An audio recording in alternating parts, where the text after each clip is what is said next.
Hello and welcome to Economic Lifelines Nigeria, the show where we give you an in-depth look at how the Nigerian government is providing vital support to key sectors of Africa's largest economy. I'm Esther Ugbodaga. On today's program, we'll unpack Nigeria's new automotive policy, which is designed to shift the auto manufacturing sector into higher gear. Nigeria spends over 400 billion naira annually importing vehicles. This massive import drive began in the early 1990s as local car manufacturers struggled to stay in business with high production costs. Like most manufacturers at the time, high inflation and epileptic power supply were the final nails in a coffin for an industry skating on thin ice. Car makers trimmed production capacity and cut thousands of jobs in a previously thriving sector. Today, Nigeria's automotive industry employs just 2,500 people. 2 decades later, the government is throwing the sector a lifeline. In October 2013, President Goodluck Jonathan announced a new automotive policy, which included higher tariffs on imported vehicles. The policy is to take effect on July the 1st this year. Ahead of its takeoff, government officials, industry players, and potential investors gathered in Lagos to address critical issues. It was the first of a series of summits planned by the National Automotive Council and the Federal Ministry of Industry, Trade and Investment. Nigeria is open for business, and that the automotive sector is a crucial component of that business development. And of course, the automotive sector can have a huge economic impact. There is an opportunity for us to create a workforce of close to 1 million people if we get this right. And I would say to the assembled audience that the opportunity is ours to shape and to grab, but we need to do it in partnership. Some industry players also commented on the significance of the automotive summit. Well, I think it's very much part of the process of establishing and re-establishing the automotive industry in Nigeria. And this is one of those steps in the process. It started obviously with the federal government's announcement of the auto policy. And what is now happening is the engagement with all stakeholders in the industry in turning that policy and the visions of that policy into reality. It is a journey. It's a journey that has started some months ago, but certainly moving very much in the right direction. And today is just one of those steps in hopefully building a very successful automotive industry in Nigeria in the decades ahead. You know, for too long, Nigeria has imported everything, and it's now the largest economy in Africa. So the importance of this summit is crucial for the development of this particular industry. If you just consider that for every one person who works in a factory, up to 7 people or 8 people in fact are employed in the industry. The opportunity for, the multiplier effect here is crucial for employing Nigerians. And so I think, if you just look at the history, the automotive sector has been in the doldrums in Nigeria for quite some time. And this is an inflection point, and Minister Ganga has indicated how important this sector is for the Nigerian economy. So it's an inflection point. I think it's fantastic that we've got all of the leading lights in Nigeria here talking about the creation of this market. All the stakeholders for the automotive industry have got together on one platform to showcase the achievements that we have had so far, and also to plan our way forward for the future of Nigerian automotive industry. It's a very important stakeholder grouping, a discussion of stakeholders to be able to ensure that we are all aligned and we understand the benefits and the challenges of the policy. I believe it has provided an opportunity for a lot of clarity and clarifications, especially from people who have been skeptical about the viability of the policy. As Nigeria seeks to rev up its automotive industry, starting out on the right footing is crucial. I think very importantly is that there is stability and commitment from all stakeholders to implement what the policy actually visions and identifies. Amongst those, obviously, there are enablers such as infrastructure, electricity, which we believe anyway is very much part of the overall economic development in Nigeria. But the fundamental underlying base for any automotive policy has to be that it's consistent and that all stakeholders are committed to introducing it. Other aspects that one can mention that we do need to see is we need to see how can we stimulate local demand, how can there be procurement for locally built products, and very importantly, how can we reduce the importation of second-hand or grey imports. It's very important. The potential of industrial action such as this plan has proven effective in other emerging economies. In terms of the real comparisons, if we make for the Nigerian automotive industry, it is something which we can compare to the Brazilian automotive industry, which started in a similar way, and with a population which is virtually equivalent to Nigeria. Today, the Brazilian automotive industry is producing about 4 million vehicles, and that's a significant contributor to the GDP of that country. Here in Nigeria, we have all the resources in terms of the petroleum products which are required for the automotive industry. We have a large population, we have a stable and growing economy. So everything favors the development of an automotive industry.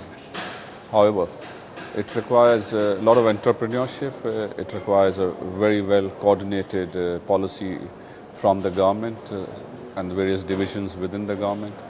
That's between the customs and the Ministry of Industries. So all these things have to be put together, and that's the reason why this meeting is so significant for us. I think if we look at it today, the official new vehicle portion of that is maybe 60,000. Unofficially, there's probably close on 500,000 plus vehicles coming in. In that, I'm including not only new, but grey imports, parallel imports, and used cars. But if we put that into context, that Nigeria has by far the largest population on the African continent, now the largest economy on the African continent, and you put that and you look at that in context with the Brazilian market, where Brazil has a population of 190 odd million, Nigeria 160 plus million, 170 for that matter. Nigeria has an new vehicle automotive market today of 50 plus thousand. Brazil is looking at breaking the 4 million barrier in terms of threshold, in terms of total industry volume. So there's significant potential. It's going to take time, but it would be very sad if Nigeria didn't capitalize on that market. One of the fundamental driving factors for anyone wanting to invest from an automotive point of view in the market in a country has got to be the potential market. And if we look at Nigeria and its population, its growth, it's really got to be someone that any automaker would want to look at. According to the Automotive Council of Nigeria, at least 12 automobile manufacturing firms are in talks with the Nigerian government to set up vehicle assembly plants in the country. Meanwhile, former popular manufacturers, including Peugeot and Leventis Motors, are also reviving struggling businesses. Like many new beginnings, optimism abounds, but the reality is that the sector has many speed bumps to overcome. Our biggest challenge, as everybody has mentioned, number one is power. Number two is trained workers. We've set up our own training schools, trying to train the people to work. And also the labor policy, the attitudes in Nigeria. 40 hours a week, you must have 1 hour for lunch break, you will not work more than 5 days a week. All over the world, car industry works 2 shifts, 3 shifts. So there's a lot of infrastructure issues, manpower issues, and there's no local component, not one. The customs has to understand the policy. They are charging the duties without going through the policy. Number two, the time which it takes at the port for clearing any goods are too long. You cannot wait 15 days for goods to come out. These are the 2 basic issues. The third one, we are saying that you heard also that a CKD is costlier than an SKD. We need patronage from the government for 3 or 4 years for us to be able to develop our industry, get component manufacturers to come in who will only do when there's economy of scale. Nobody will put a tire plant for 100 tires. You need 1 million tires, that's the minimum. Batteries. We have spoken to battery manufacturers. They want 1 million batteries a year. So it's the economy of scale is the most critical for us for manufacturing. The short-run disruption has started.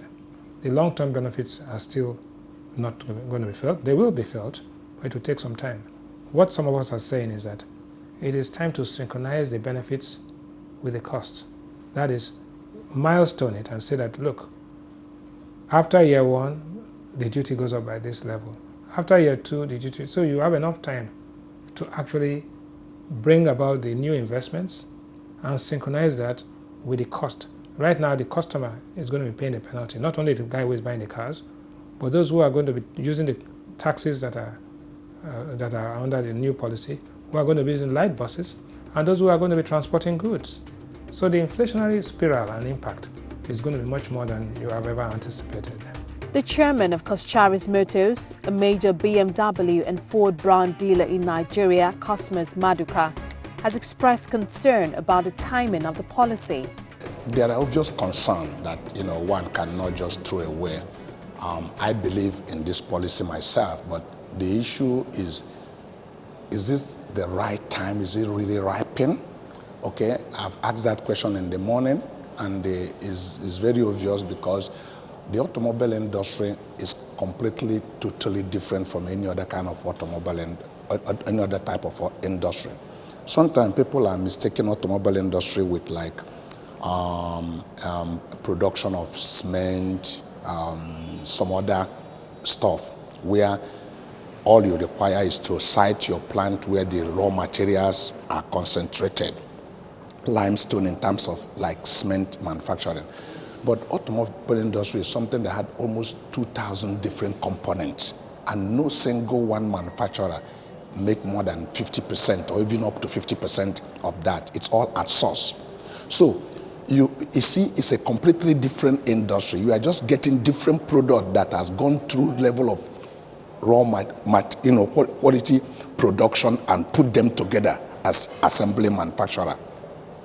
Now, if you sit back here and say you want to start this and bring all the total component back here, you are bringing them back here at more 20% than bringing in official vehicle. Then where is the value added? What is the advantage of doing this? Therefore, the real way to have gone through this would have been to really allow the power sector to come in place, and they let the petrochemical industry also come in place, because these are prerequisites, these are foundations, things that will give back to it. You don't climb a ladder by jumping on top of it. You go from step 1 to 2 to be able to move. Having said that, government is the engine moving machine of any economy, supposedly like ours, okay? But my idea is that the enabling field should be created for the private sector to drive this. Like myself as an investor, I'm going to be asking obvious question. If I'm going to bank to lend money to get into this kind of business, what kind of presentation am I going to be making to them that will convince them to believe? They ask me a question, I say, oh, I think light will come in another 2 years and things like that. It's not going to fly. So my idea is that it's an industry that I believe that is needed. The population is in our own side, but that is a little percentage of what will make it to work. But Maduka is giving it a shot. Coscharis Motors has signed a partnership agreement with a Chinese automaker to set up a plant that will produce 140,000 Chinese vehicle brands each year. After the break, we'll speak to the Managing Director of AMCON, Mustafa Chike Obi, on the asset managers' engagement with the auto industry as we continue our review of the new automotive policy.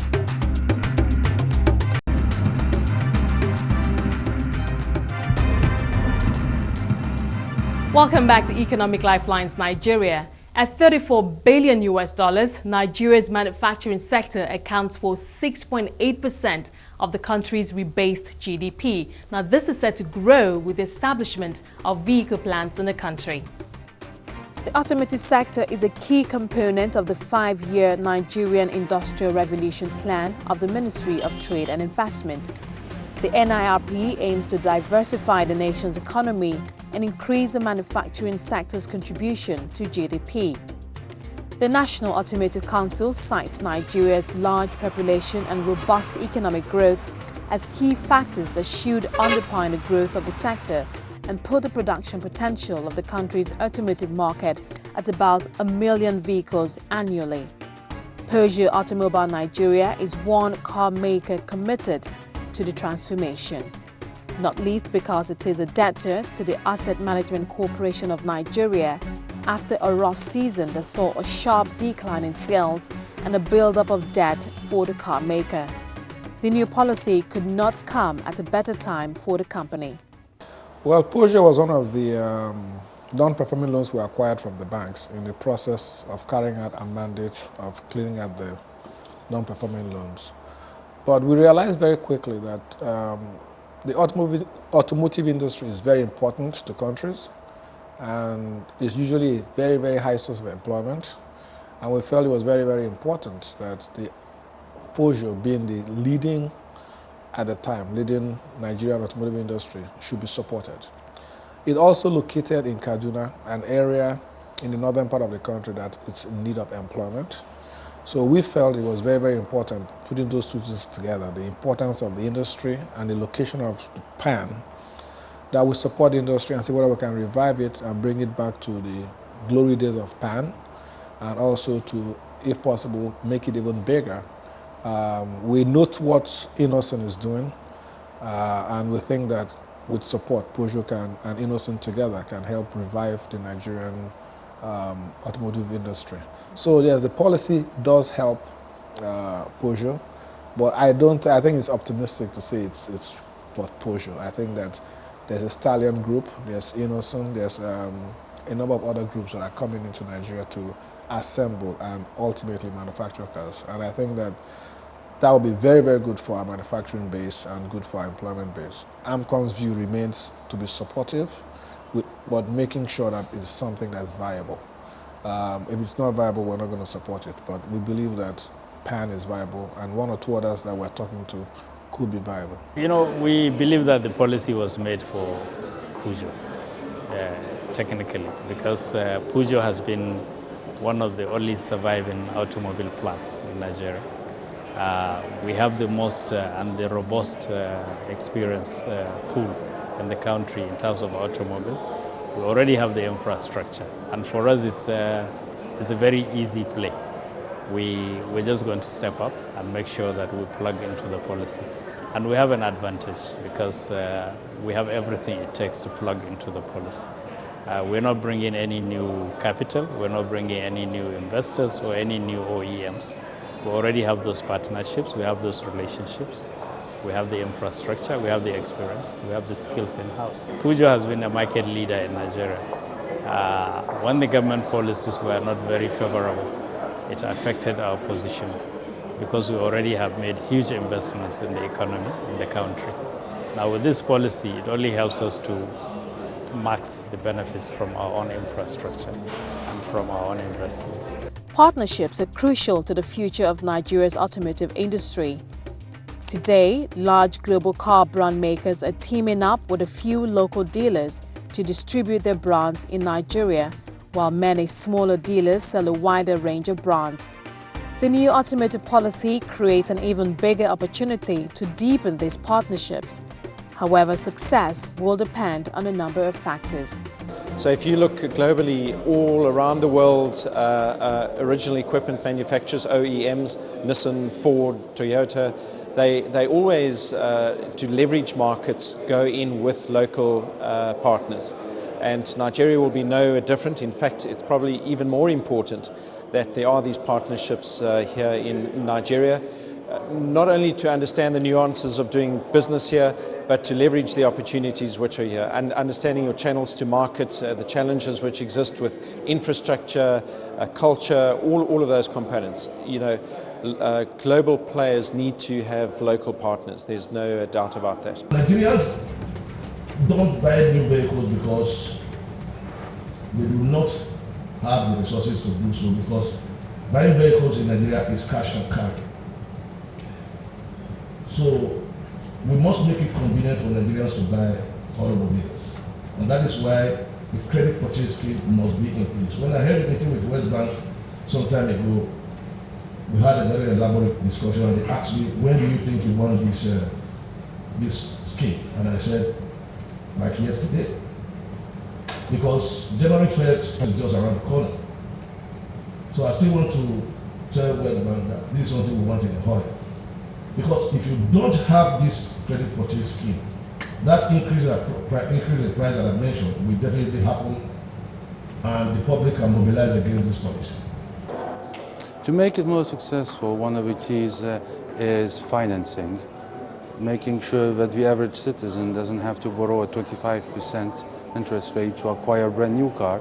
And this is one of the best ways of enhancing the market, because if there is financing available, it means a lot of the consumers will be shifting from the Tokumbo, the used cars, to brand new cars. We need to have that customer base. The higher that customer base is, the market will naturally grow. If the market naturally grows, all OEMs will be very eager to invest quickly into manufacturing into Nigeria. And that should be the key priority of the authorities, making sure the local citizen can afford cars through financing, so the market grows. There are market development initiatives enshrined in the policy.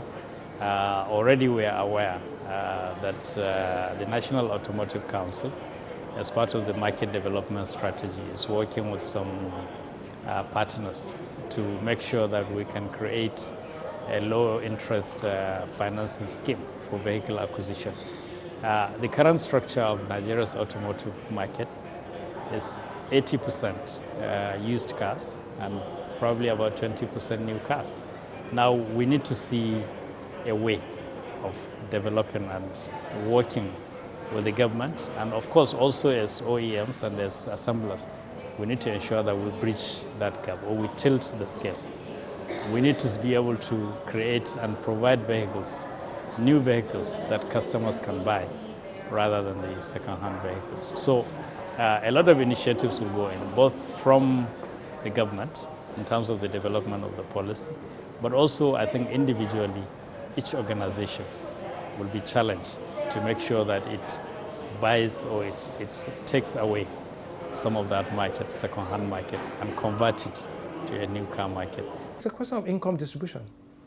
You are the largest economy in Africa, 26th largest economy in the world, but you're number 121 when it comes to your income per capita. Which means, in other words, that your income is stranded and trapped at the top of the pyramid, the demographic pyramid. A few people, maybe 5% of the country owns 40% of the wealth.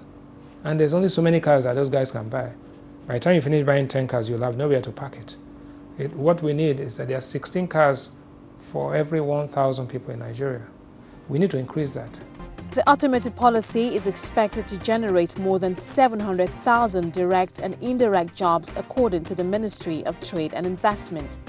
The ministry says the policy will create jobs in different clusters of the economy and across the entire automotive chain.